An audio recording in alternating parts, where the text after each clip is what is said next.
Fala, meus amigos, tudo bem com vocês? Especialmente vocês, torcedores do Vasco, torcedores também do Gigante da Colina. Tudo bem, gente? Como é que vocês estão?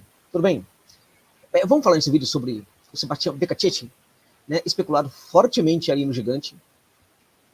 Vou contar para vocês, viu? Se chegar, eu vou ficar muito feliz pelo que eu conheço do Becachete e pelo que eu presumo que possa ser esse projeto da 777 no Vasco, né?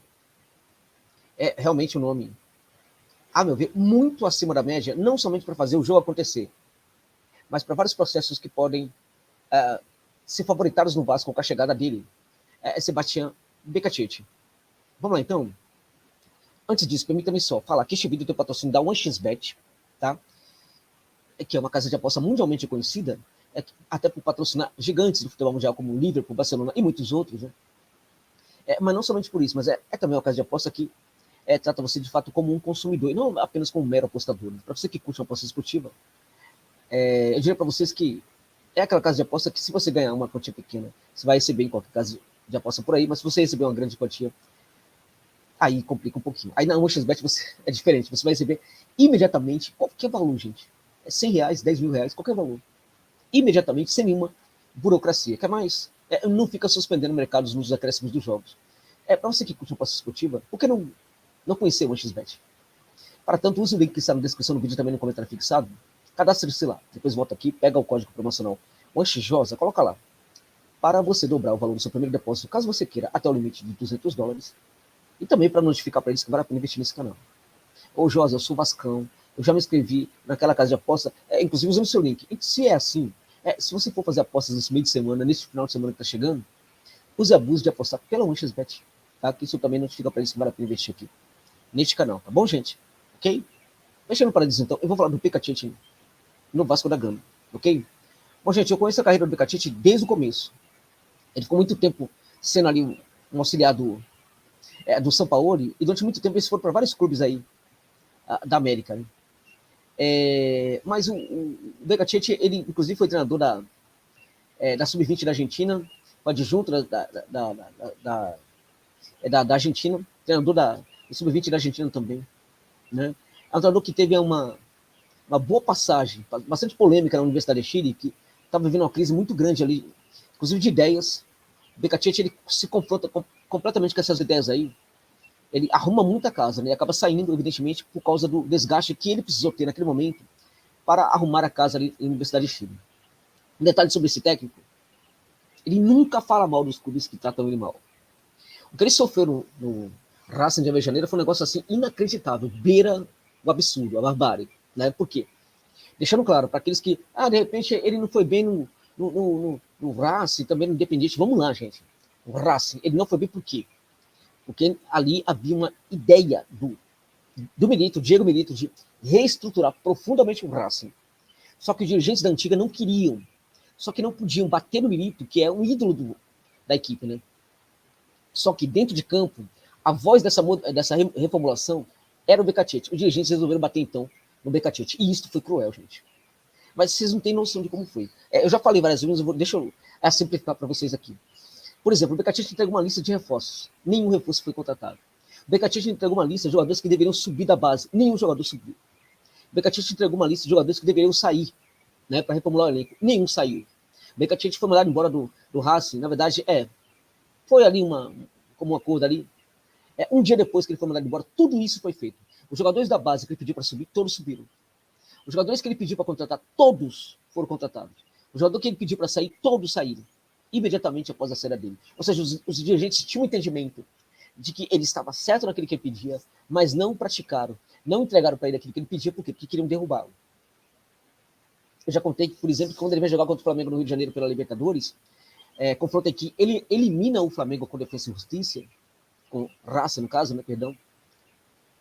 Ele vai entrar no ônibus para ir para Ezeiza, que é o aeroporto lá de Buenos Aires, e quando está entrando no ônibus, alguém mostra um print no celular, com a carta de demissão dele já pronta, porque os dirigentes sabiam que ele seria eliminado aqui pelo Flamengo, aqui no Rio de Janeiro, né? E durante a semana anterior àquele jogo, vários jogadores que não estavam recebendo salários foram convidados aí à sala do presidente para receber salário e outras premiações, e ter também conversas ali. De tal forma que o Becachete entendeu que não podia contar com o empenho daqueles jogadores para para aquela entrega tão necessária para o modelo de jogo dele, ele opta por um modelo de jogo contra o Flamengo absurdamente diferente de tudo que ele sempre fez na vida. Ultra defensivo.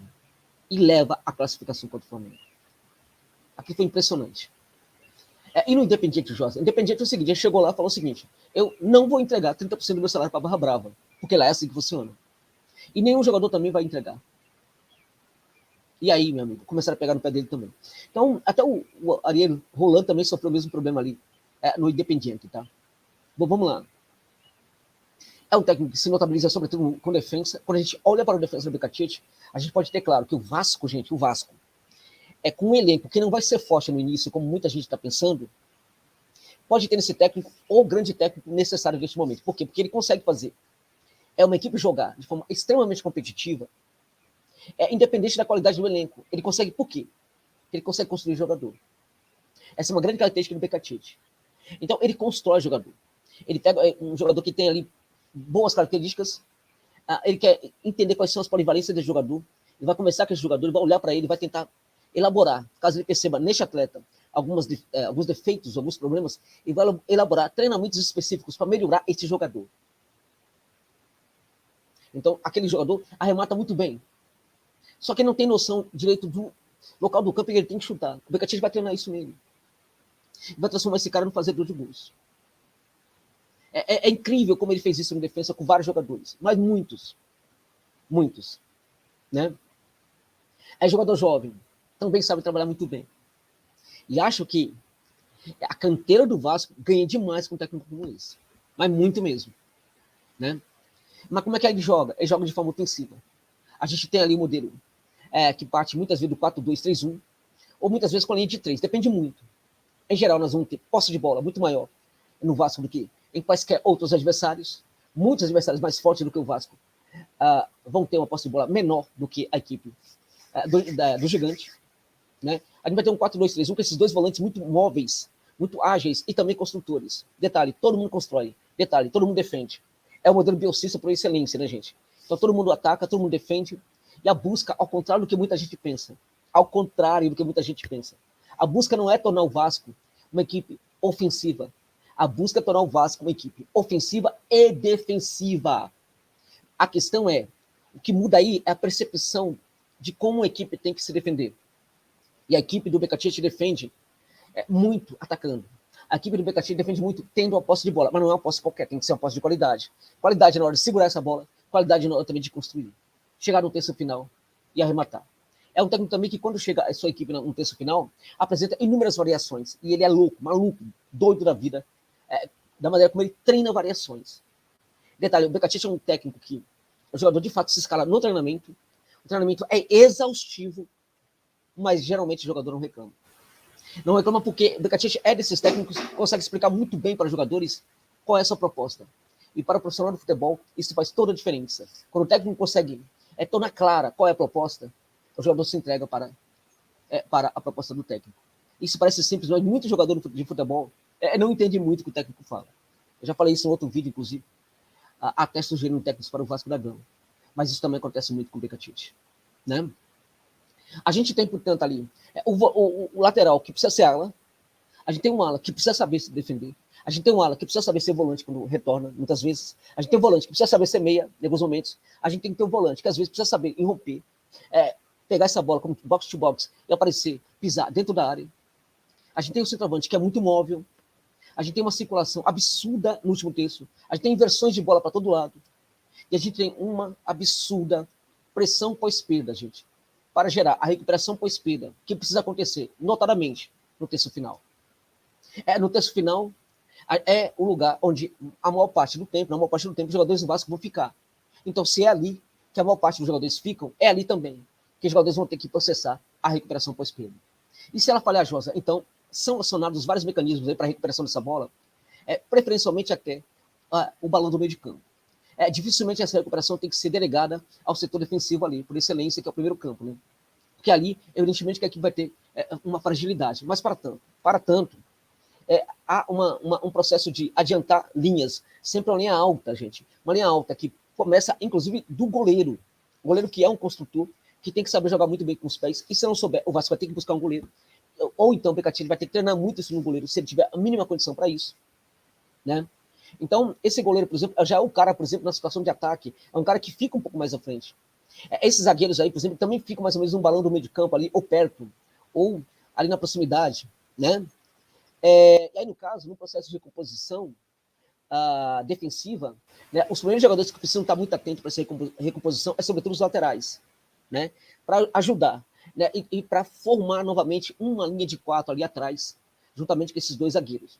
Agora, esses zagueiros, até porque eles ficam muito ali no meio de campo, muitas vezes, também precisam saber construir, né? Então, muito treinamento é feito para isso. E se o zagueiro não souber construir, não souber fazer nada, então ele é habilitado para dar o passe simples, o passe mais imediato, né? Fazer o simples, mas um simples que também gera construção. É mais ou menos assim que funciona a equipe do Sebastião Becatini. Eu acho que é um técnico interessantíssimo para o Vasco da Gama, por vários aspectos já revelados aqui neste vídeo, mas também pela identidade do jogo.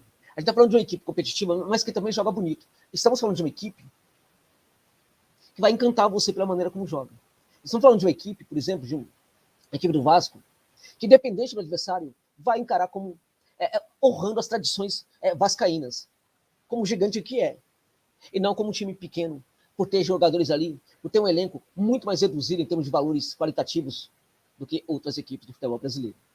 Com o Becatini, a equipe, na verdade, ela aspira a ser grande. A gente está falando, por exemplo, lembrando no caso do Defensa e Justiça, que foi jogar a Recopa contra o Palmeiras, teve um resultado lá em Buenos Aires, que foi uma derrota, né? E aí o que acontece? O Becatini ficou muito tempo estudando, porque ele é assim, né? Quando a equipe dele perde um jogo, ele estuda absurdamente para tentar dar um retorno, dar uma reviravolta nisso daí.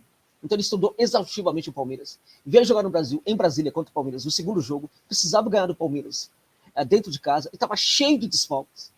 Conseguiu ganhar a Recopa em cima do Palmeiras aqui no Brasil. Então nós estamos falando. E aí jogou, gente. Como fez o Palmeiras jogar realmente como um time muito.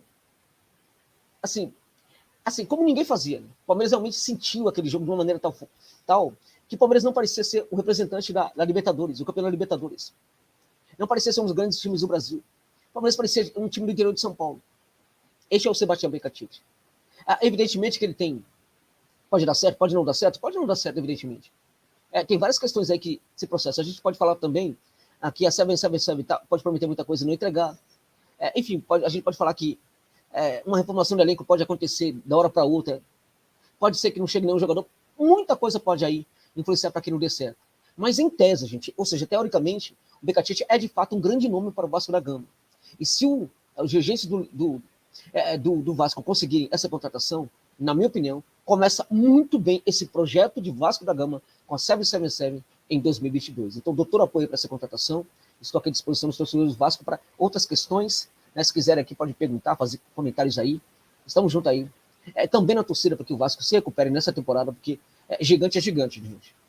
E o gigante merece, sim, não somente o sucesso do futebol brasileiro novamente, mas também entregar para os seus torcedores e torcedoras a felicidade que eles tanto esperam. Esse clube é maravilhoso. É isso.